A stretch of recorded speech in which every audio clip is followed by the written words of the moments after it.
Hello guys, welcome to my channel. हमारा आज का टॉपिक बहुत ज़्यादा इंटरेस्टिंग होने वाला है क्योंकि आज हम पढ़ेंगे एसिड रेन के बारे में। और ये टॉपिक इंटरेस्टिंग होने के साथ साथ क्लास 10th के लिए भी बहुत ही ज़्यादा इंपॉर्टेंट है, इसलिए इसे आप ध्यान से समझना, ठीक है।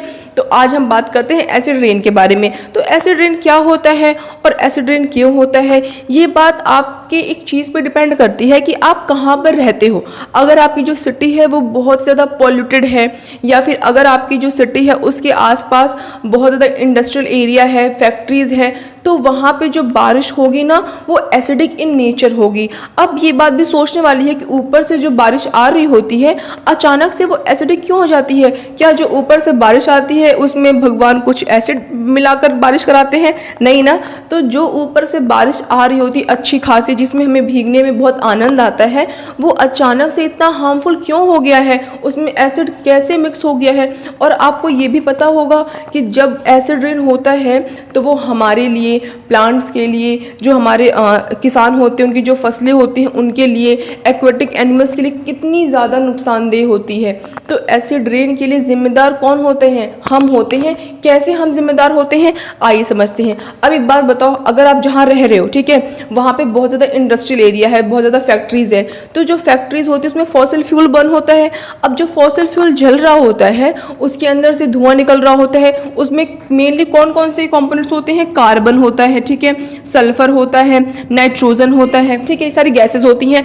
अब जब ये वहाँ से उस जो चिमनी होती है ना ऊपर, वहाँ से जब ये धुआं बाहर निकलता है तो बाहर में मतलब हमारे एटमॉस्फेयर में क्या प्रेजेंट होता है? ऑक्सीजन। तो कार्बन किससे रिएक्ट कर जाएगा? ऑक्सीजन से। क्या बन जाएगा? Carbon dioxide. सल्फर रिएक्ट करेगा ऑक्सीजन से, क्या बन जाएगा? Sulphur dioxide. नाइट्रोजन रिएक्ट करेगा ऑक्सीजन से, क्या बन जाएगा? नाइट्रोजन डाइऑक्साइड, ठीक है। और जो अब मेन बात याद करने वाली है वो ये है, और वो बहुत ही ज़्यादा इंपॉर्टेंट है, ये समझ लो। पूरे जो हमारा एसिड रेन है उसका मेन टॉपिक है क्या, कि जो नॉन मेटल का ऑक्साइड होता है ना, नॉन मेटल का क्या ऑक्साइड, वो एसिडिक इन नेचर होता है, एसिडिक इन नेचर होता है। अब खुद बताओ, कार्बन क्या है? Non metal. सल्फर क्या है? Non metal. नाइट्रोजन भी क्या है? Non metal. और ये किससे मिल रहे हैं? ऑक्सीजन से मिल रहे हैं। तो जब नॉन मेटल ऑक्सीजन से मिलता है तो नॉन मेटल का ऑक्साइड, और नॉन मेटल का जो ऑक्साइड होता है वो किस नेचर का होता है? एसिडिक इन नेचर का होता है, ठीक है। अब ऊपर से जो बारिश आ रही है तो जो बारिश है तो पानी ही तो है ना, तो पानी का फॉर्मूला क्या होता है? H2O। अब देखो, जब H2O से क्या, ये H2 मतलब ये रेन वाटर है, ठीक है, चाहे रेन वाटर हो, पीने वाला वाटर हो, कोई सा भी वाटर हो, ठीक है, चाहे आइस हो, चाहे स्टीम हो, सबका फॉर्मूला क्या होता है? H2O ही होता है, ठीक है। तो अब देखो बारिश हो रही है, बारिश मतलब जो पानी हो क्या है? H2O। अब ये H2O जब कार्बन डाइऑक्साइड से क्या करेगा? रिएक्ट करेगा, कंबाइन होगा, तो क्या बन जाएगा? H2CO3 which is carbonic acid. मतलब ये नहीं है कि कौन सा एसिड बन रहा है, दिक्कत की बात ये है कि एसिड तो बन रहा है ना। दूसरी चीज़ देखो, नेक्स्ट कह रहा है कि जो हमारा वाटर है, वाटर किससे ऐड हो रहा है? हमारा सल्फर डाइऑक्साइड से। और एक बात और, ये सल्फर डाइऑक्साइड आगे जाके ना सल्फर ट्राइऑक्साइड में भी कन्वर्ट हो जाता है, ठीक है। तो कह रहा है कि आगे हमारा जो वाटर है वो किससे रिएक्ट कर रहा है? हमारे सल्फर ट्राइऑक्साइड से, और क्या बन जा रहा है? H2SO4 which is sulphuric acid.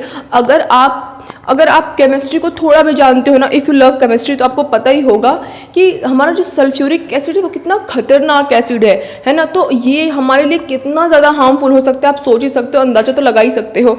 Next हमारा क्या, अगर हमारा वाटर किससे मिल रहा है? नाइट्रोजन डाइऑक्साइड से मिल रहा है, तो हमारा क्या बनता है? HNO3 यानी कि नाइट्रिक एसिड। तो भले कोई से भी एसिड बन रहे हो बट बन तो रहे एसिड ना। और अब जब ये जाकर पानी से मिलेंगे तो पानी कैसा हो जाएगा? एसिडिक। भले अब सोचो आप कि एसिड थोड़े से बन रहा है, बारिश तो कितनी होती है तो डाइल्यूट हो जाते होंगे।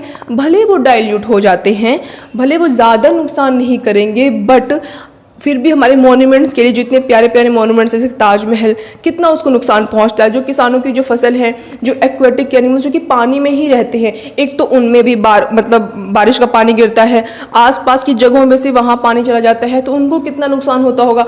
आप जो जाकर पहली बारिश में बहुत इंजॉय करने लगते हो, आपको फर्स्ट बारिश कितना ज़्यादा नुकसानदेह हो सकती है, क्योंकि पहले पूरा पॉल्यूशन ऊपर फैला पड़ा है। पहली बारिश हो रही है तो सारा पॉल्यूशन लेकर वो कहाँ आती है, नीचे आती है, तो हमारे लिए वो बहुत ज़्यादा हार्मफुल हो सकता है। इसीलिए बड़े लोग कहते हैं, अक्सर आपने सुना होगा कि पहली बारिश में हमें नहीं नहाना चाहिए। So that's all for this video guys. मिलेंगे नेक्स्ट टॉपिक में और हम अपना क्लास 10th का जो चैप्टर 2 है एसिड बेस एंड सॉल्ट उसे कंटिन्यू करेंगे। तो अगर आपको वीडियो अच्छी लगी हो, इंटरेस्टिंग लगी हो, तो मेरी वीडियो को लाइक कर देना, चैनल को सब्सक्राइब कर देना। That's all, bye guys.